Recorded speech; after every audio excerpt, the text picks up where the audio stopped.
بسم اللہ الرحمن الرحیم۔ السلام علیکم۔ قبر کا بچھو اور پاگل ہاتھی۔ ملتان کی ایک مسجد میں سب لوگ نماز سے فارغ ہوئے تو امام صاحب نے نمازیوں کو دعا کے بعد مخاطب کیا، حضرات آج سرسا سے ایک صاحب یہاں تشریف لائے ہیں۔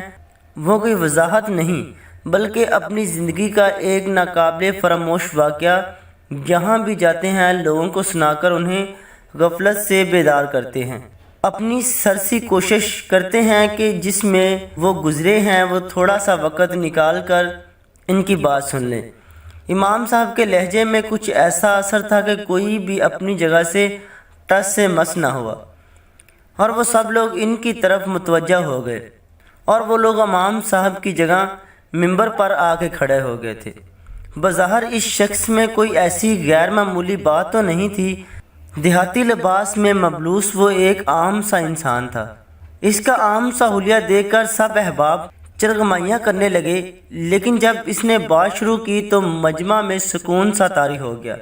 اس کی آواز میں کچھ ایسی پر اسراریت تھی کہ جب وہ بولتا تو ہوا جیسے تھم سی گئی تھی۔ چند ہی ثانے میں سب کو احساس ہو گیا کہ وہ ایک عام انسان نہیں ہے، عام آدمی نہیں ہے، اور نہ ہی وہ واقعہ معمولی تھا جو وہ سنانے جا رہا تھا۔ اس شخص کی آواز گویا کسی گہرے کنویں میں ابھرتی سنائی دے رہی تھی۔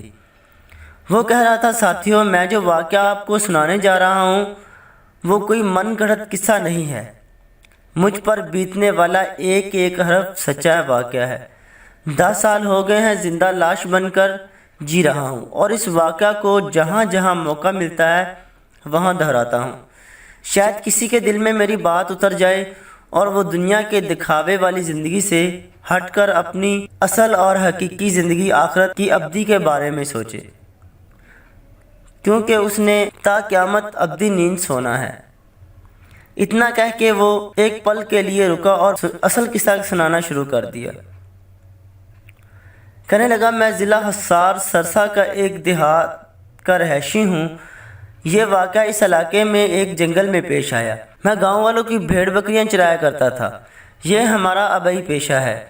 ایک دن میں حسب معمول بھیڑ بکریاں جنگل میں لے گیا، ایک درخت کے نیچے چادر بچھا کر لیٹ گیا اور بھیڑ بکریوں کی نگرانی کرنے لگا۔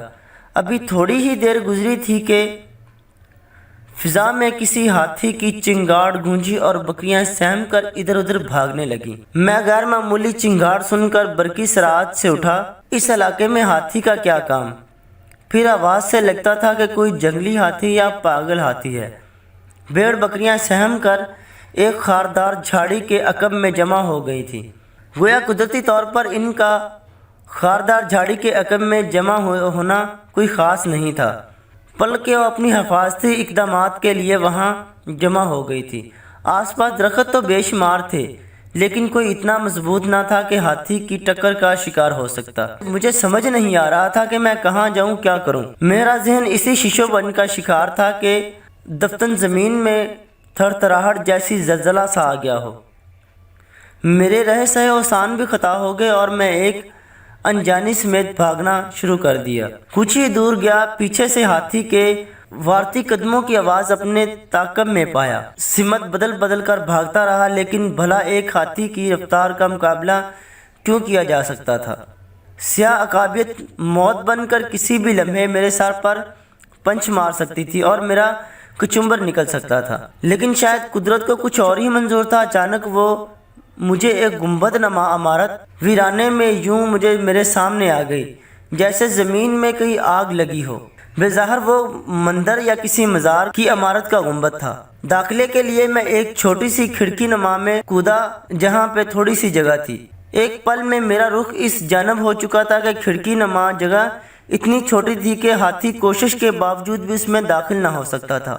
میں آندھی اور طوفان کی طرح اس کے اکلوتے کمرے میں جا گھسا۔ بس میں پختہ خبر تھی، اور وہ اس کے عین اوپر چھت میں ایک زنجیر لٹک رہی تھی۔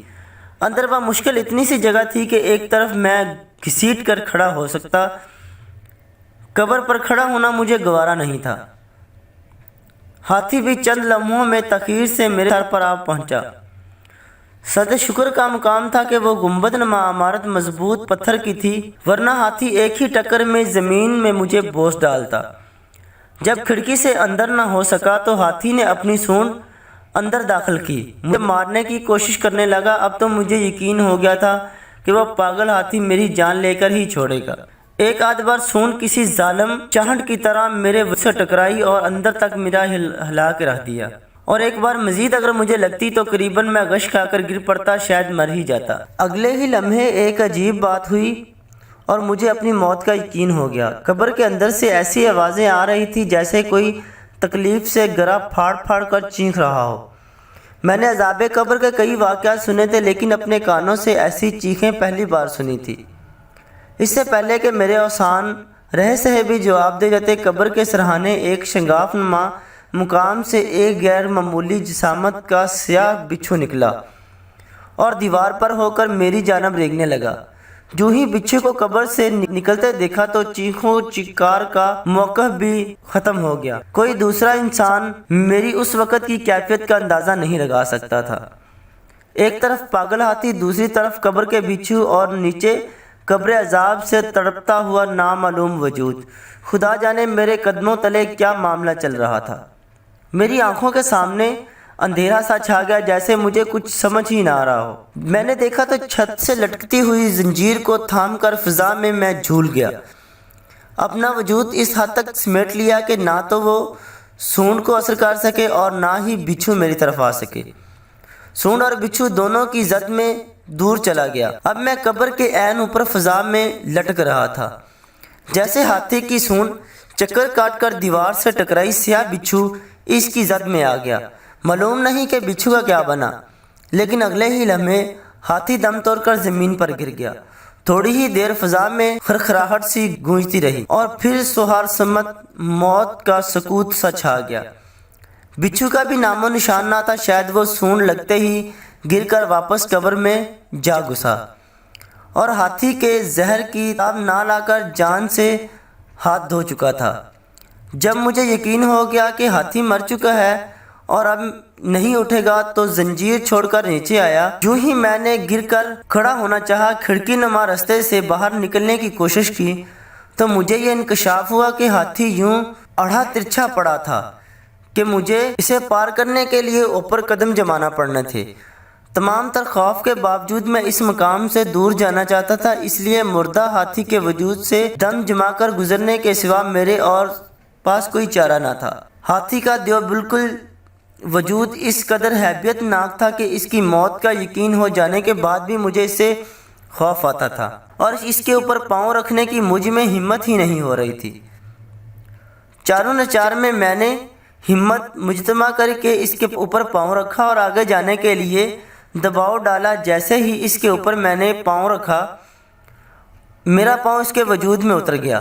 جیسے ہی گوشت پوشت کی بجائے ہاتھی کے وجود میں موم سا بن گیا ہو۔ اگلے ہی لمحے میں اپنے پاؤں گھسیٹ کر ایک ہی سمت میں اس طرف ہاتھی کو بار بار پار کر کے دوسرا قدم اس کے وحشت میں بھی نہ پڑنے دیا۔ لیکن اس کے لمحے میں موجود جو مجھ پر قیامت بھی تھی، وہ قیامت سے کم نہیں تھی۔ وہ قیامت تک کے لیے میرے لیے ایک نمونہ اور عبرت بن گئی۔ میں آج بھی اپنی ٹانگ پر نظر ڈالتا ہوں تو سارا منظر ویسے ہی میری آنکھوں کے سامنے تازہ ہو جاتا ہے جیسے کوئی کل کی ہی بات ہو۔ اتنا کہہ کر اس نے اپنی دائیں ٹانگ سے دھوتی اٹھائی اور پہلو اوپر کر کے صدقہ جو مجھے دیکھنے والوں نے بے اختیار اپنی آنکھیں بند کر لی۔ گھٹنے سے ٹخنے تک کا گوشت کا نام و نشان ہی نہ تھا۔ سیاہی مائل ہڈی کے نام پر اس کی بوسیدہ ٹانگ سب کے سامنے تھی۔ پاؤں کا بقیہ حصہ شاید جوتوں نے ڈھانپ رکھا تھا۔ گھٹنے سے نیچے پیپ کا ابھار بھی صاف نظر آ رہا تھا۔ قبر کے ایک بچھو میں اتنا سریہ زیادہ اثر تھا کہ ہاتھی کو چھو جانے سے ہی نہ صرف ہاتھی کا وجود اس نے پانی پانی کر دیا، بلکہ اس چراوے کی ٹانگ بھی اس نے ختم کر دی اور دوسروں کے لیے عبرت ناک بنا گیا۔ خدا جانے صاحب قبر کو قیامت تک ابھی تک کتنا عذاب جھیلنا ہے۔ اللہ سب کو قبر عذاب سے بچائے اور محفوظ رکھے۔ دوستو، اگر آپ کو ہماری ویڈیو اچھی لگی ہو، یہ کہانی اچھی لگی ہو تو کمنٹ باکس میں ہمیں ضرور بتائیے گا اور ہمارے چینل کو ضرور سبسکرائب کر دیجیے گا۔ اللہ حافظ۔